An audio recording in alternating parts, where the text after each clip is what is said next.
हर साल 15 अगस्त को दो चीज़ें पक्की है, एक झंडा और दो बॉलीवुड की जंग। इस साल सनी देओल की बंटवारा 1947 और इमरान हाशमी की आवारापन 2 आमने सामने है। लेकिन आज सिर्फ इस क्लैश की बात नहीं करेंगे, समझेंगे कि हर बड़ा स्टार इंडिपेंडेंस डे के पीछे क्यों भागता है, स्क्रीन वॉर का असली गेम क्या है, कौन जीता कौन बर्बाद हुआ, और एक 25 साल पुराना ट्विस्ट जो इस साल की कहानी को फुल सर्कल बना देता है। सबसे पहले इस साल का स्क्रीन वॉर। बंटवारा 1947 को एग्जिबिटर्स के बीच क्लियर स्क्रीन एडवांटेज मिला। सिंगल स्क्रीन से लेकर मल्टीप्लेक्सेस तक ज्यादा शोज उसके नाम गए। मतलब टिकट विंडो खुलने से पहले ही स्क्रीन वॉर शुरू हो गई।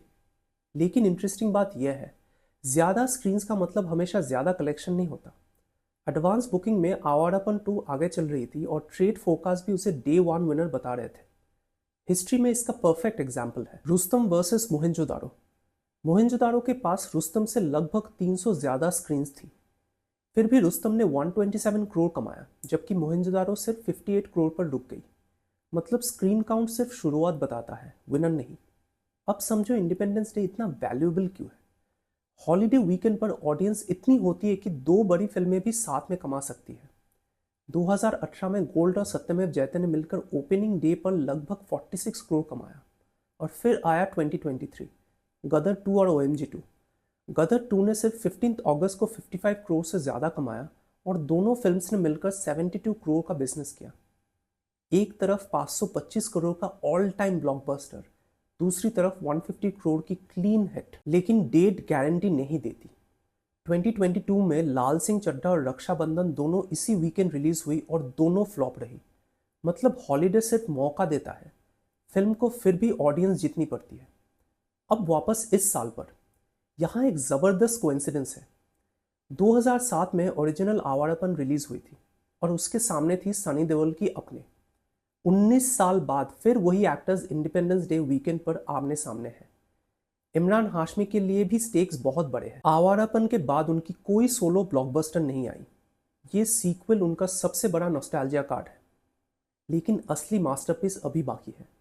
जून 2001, गदर वर्सेस लगान। इंडस्ट्री को लगा दोनों एक दूसरे का बिजनेस खा जाएंगे, लेकिन हुआ उल्टा। दोनों ब्लॉकबस्टर बनी। लगान ऑस्कर तक गई, गदर अपने ज़माने की सबसे बड़ी बॉक्स ऑफिस सक्सेसेस में शामिल हो गई। और अब आता है 25 साल पुराना ट्विस्ट। इस साल सनी देओल की बंटवारा 1947 को प्रोड्यूस कौन कर रहा है? आमिर खान प्रोडक्शंस। हाँ, 2001 में जो आमिर सनी देओल के सामने बॉक्स ऑफिस पर खड़े थे, वही आमिर आज सनी की फिल्म का प्रोड्यूसर है। बॉक्स ऑफिस के राइवल्स, बिजनेस के पार्टनर्स। इससे ज्यादा पोएटिक बॉलीवुड सर्कल शायद ही हो। तो क्लोजिंग थॉट सिंपल है, इंडिपेंडेंस डे क्लैश असल में क्लैश ही नहीं होता।